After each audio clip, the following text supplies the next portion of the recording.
네, 다들 잘 계시죠? 어, 성령 해방죄 문제는, 글쎄요, 우리 신자들에게 있어서 유일하게, 사하심을 받지 못하는, 용서받지 못하는 유일한 죄인데, 근데 이것 때문에 참 많은 갈등이 있는 것 같아요. 아무튼, 한 사람이라도 미혹되지 않고, 정말 예수님 피를 더 의지해서 지은 죄 때문에 그동안 지은 죄 때문에 뒤로 물러가서 그러니까 침륜에 빠져서 낙심에 빠져서 악한 영의 짓누름에 들어가지 않길 바라고 오히려 어, 예수님 피를 의지해서 여러분들이 지은 죄를 정말 더 철저히 회개하는 그런 시간이 들이 되기 바래요. 그래서 어떤 인터넷 글이나 유튜브에 누가 뭐 성령 해방죄 외에도 뭐 이런 죄는 뭐 절대 용서받지 못한다라고 이렇게 해도 속지 마시고 유일하게 성령 해방죄만 신자에게 용서받지 못함을 우리가 깨닫고 우리가 숨을 거두기 전까지는 우리가 더 뭐 어떤 죄라도 지으라는 게 아니라 여러분들이 지은 죄를 숨이 먹기까지는 여러분들이 지은 죄를 정말 간절히 기도한다면 예수님께서는 또 우리 아버지 하나님께서는 예수님께서 흘리신 그 피를 통해서 용서해 주시니까 여러분들이 무슨 죄를 졌든 간에 회개의 자리로 나가는 게 더 급선무가 아닐까 생각합니다. 히브리서 6장 4절부터 좀 잠깐 보겠습니다. 한 번 비침을 얻고 하늘의 은사를 맛보고 성령에 참여한 바 되고 이것은 성령에 참여했다는 것은 성령께서 우리 안에 들어왔다는 것이고 은사를 맛봤다는 것은 하늘의 은사를 맛봤다는 것은요 결코 거듭나지 않고서는 맛볼 수가 없어요. 고로 이 4절은 신자를 뜻해요. 이런 신자가 5절입니다. 하나님의 선한 말씀과 내세의 능력까지 맛본대요. 하나님의 선한 말씀과 내세의 능력을 맛봤대요. 불신자는 맛볼 수 없어요. 그런데 6절이에요. 갑자기 그런 자들이 타락한 자들은 이렇게 주님 안에 들어왔음에도 불구하고 타락한 자들은 여러분들 그거 아십니까? 불신자는 그전부터도 타락해 있었고 뭐 변한 게 없어요. 타락했다는 것은 죄를 씻었는데 다시 더러워졌다는 얘기예요. 그러니까 이 타락한 자들은 주님 안에 들어왔다가 용서받지 못할 어떤 죄를 범했다는 뜻이에요. 그러니까 이제 그 죄가 무엇인지가 이제 중요한 거예요. 타락한 자들은 다시 새롭게 하여 회개케 할 수 없답니다. 그러니까 4절 5절에 해당되는 사람은 그리스도인이 맞습니다. 다시 새롭게 하여 회개케 할 수 없대요. 새롭게 했다는 것은 성령의 역사고 예수님 피의 그 능력을 맛봤다는 거예요. 그 능력이 임했다는 겁니다. 그러니까 거듭난 자들이죠. 거듭난 자가 타락할 경우 다시 회개할 수 없답니다. 그러니까 이 타락했다라는 이 조항이 이 죄가 무엇인지가 중요한 거예요. 그냥 우리는 뭐 내가 뭐 음란한 죄를 저질렀기 때문에 내가 무슨 죄를 저질렀기 때문에 신자가 이런 죄를 저질렀기 때문에 아니면 오랫동안 저질렀기 때문에 내가 수년간 그런 죄에 빠져 있었기 때문에 이제 용서하지 않을 거야 라고 단정 짓는다는 것은 어리석은 겁니다. 이는 자기가 하나님의 아들을 다시 십자가에 못 박아 현저히 욕을 보였기 때문에 용서가 안 된다. 그러면 이 타락한 죄가 뭐냐? 이 타락해 하는 이 죄가 뭐냐가 참 중요합니다.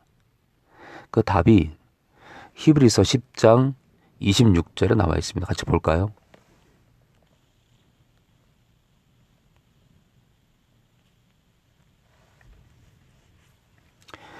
자, 히브리 10장 26절에 다시 한번 이 타락한 죄를 얘기합니다. 우리가 진리를 아는 지식을 받은 후 다시 말해서 성령에 참여한 바 된 후에 거듭난 후에 짐짓 죄를 범한 후 이 짐짓이란 고의적인 걸 뜻해요. 고의적으로 죄를 범한 즉 다시 속지 않은 제사가 없답니다.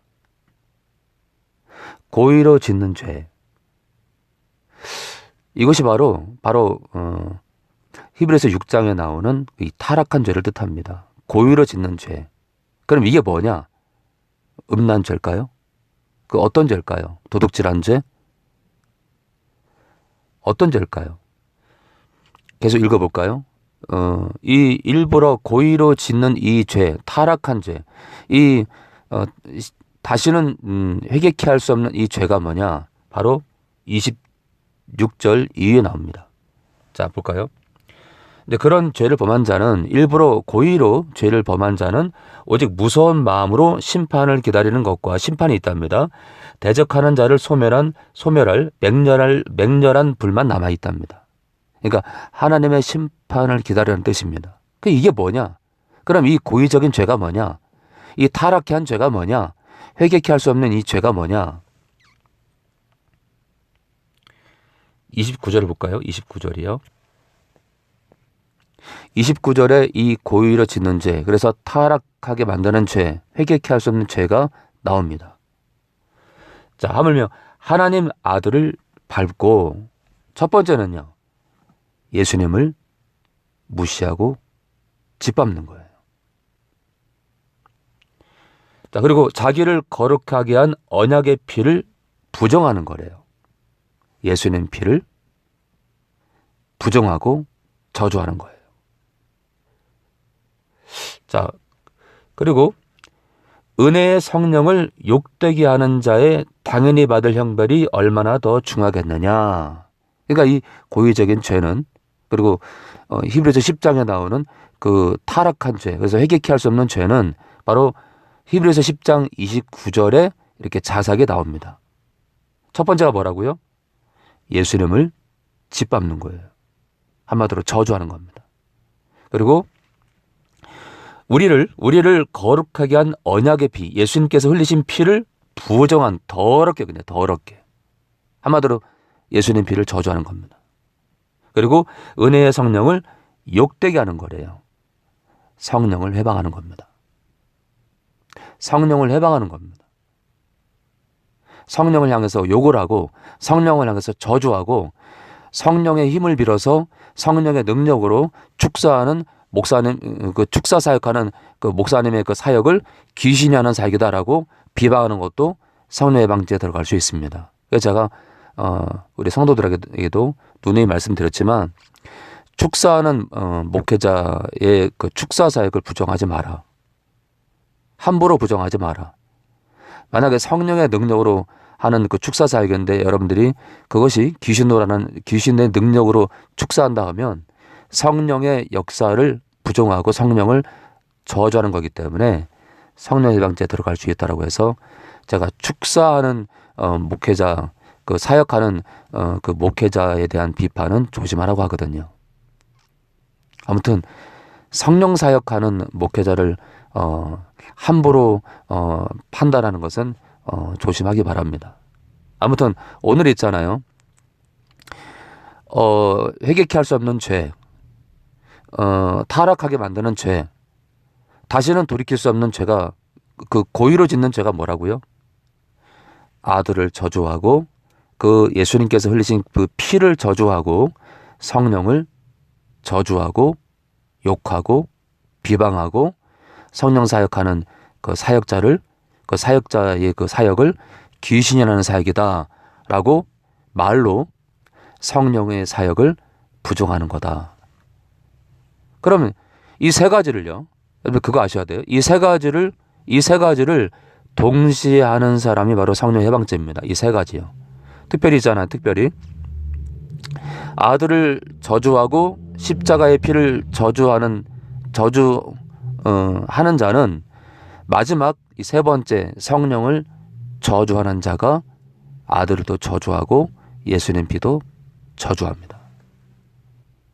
그리고 첫 번째와 두 번째는 성령의 역사를, 성령을 저주하는 자가, 성령을 향해서 욕하는 자가 아들도 저주하고 예수님 피도 저주한다는 것을 자, 말씀을 드리고 싶어요. 그래서 총괄적으로 이 고의로 짓는 죄, 이 우리를 타락하게 해서 다시는 돌이킬 수 없는, 다시는 회개케 할 수 없는, 그러니까 한마디로 이 유일한 신자가 짓는 죄 가운데 유일하게 용서받지 못하고 지옥으로 떨어지게 하는 그 죄가 뭐냐?